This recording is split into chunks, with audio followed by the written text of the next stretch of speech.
In 1969, two friends bought a lion cub from a department store in London and named him Christian.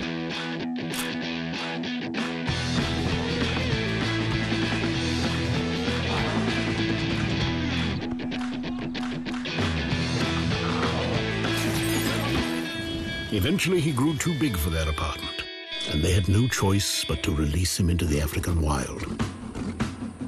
Years later, they decided to visit Christian.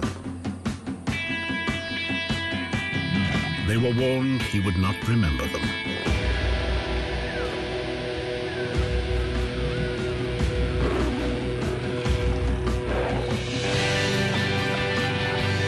But memory proved more powerful than instinct.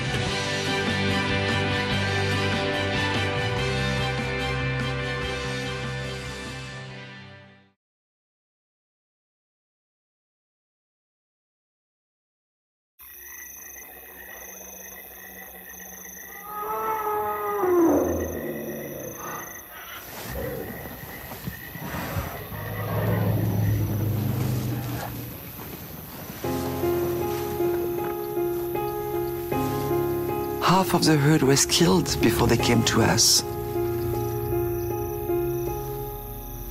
They were dangerous because they feared men.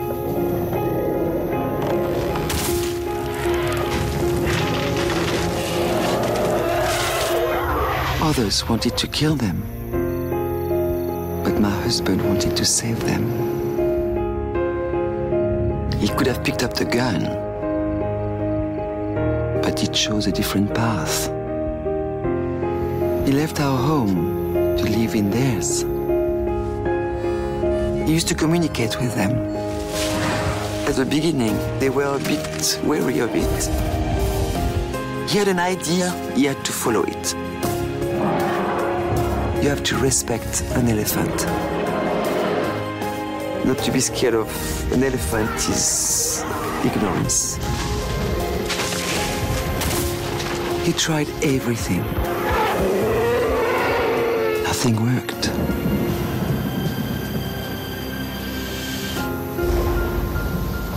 Lawrence was a free spirit.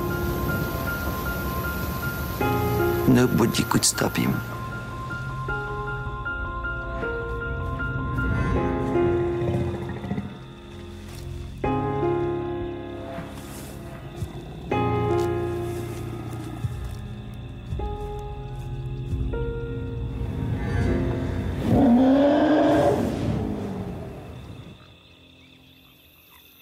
They taught us that trust is not a given or a right.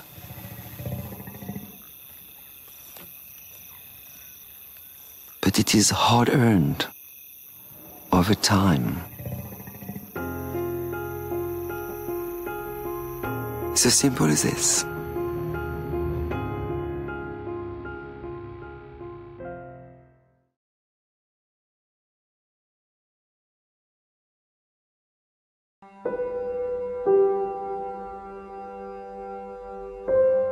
I thought, well, yeah, she's going to come through. You know, this is the end of the fairy tale.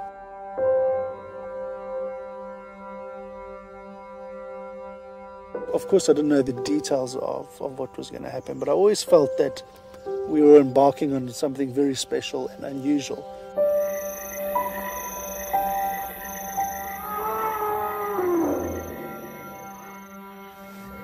We got to a point where we were really despondent. We'd spent, a good 2 weeks now of this just trying to connect with the elephant. And I remember the day it happened. It was very vivid. I remember it.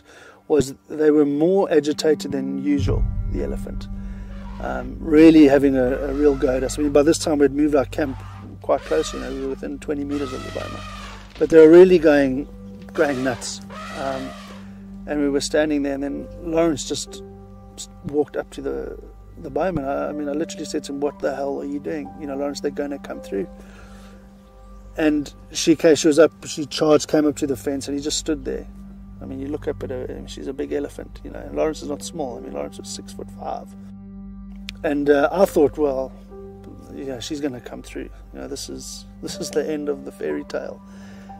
And she just stopped and she put her trunk over the fence and touched him on the head. And it was as if at that moment the whole atmosphere changed. There was a calm serenity about the whole thing, whereas before, you know, you feel like you feel antagonized, you feel like something's going to go wrong. And these elephants just, it was like, okay, you know, Lawrence, we trust you.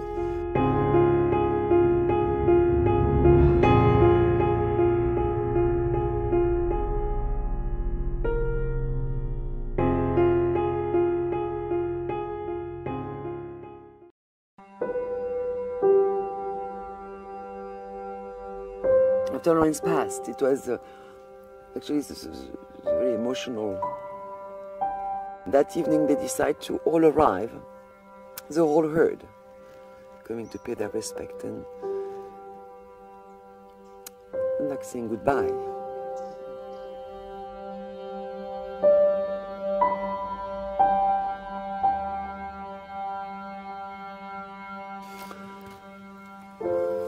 Lawrence was a free spirit. He was a free man. I mean, this is what I liked about him. I met him, obviously, and whatever he wanted to do, nothing could stop him.